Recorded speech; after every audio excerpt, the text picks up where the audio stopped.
ব্যস্ত শহরের কংক্রিটের ভিড়ে ছোট্ট একটি সবুজ স্বপ্ন গড়ে তুলেছে তৃতীয় শ্রেণীর শিক্ষার্থী মাহির। বয়স কম হলেও প্রকৃতির প্রতি ভালোবাসা আর স্বাস্থ্যকর খাবারের প্রতি সচেতনতা তাকে বানিয়েছে একজন ছোট্ট অর্গানিক ছাদ বাগান প্রেমী।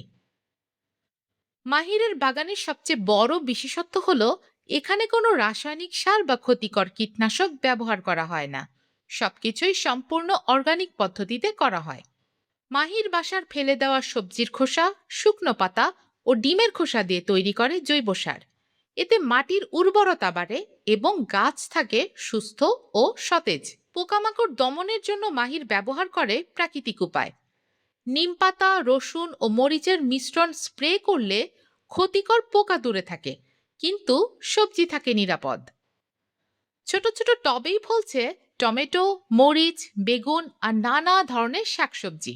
এই বাগান শুধু পরিবারের পুষ্টির চাহিদা পূরণ করছে না, বরং সেই সাথে পরিবেশও রাখছে সবুজ ও নির্মল। মাহির মনে করে প্রতিটি শিশুরই একটি করে গাছ লাগানো উচিত।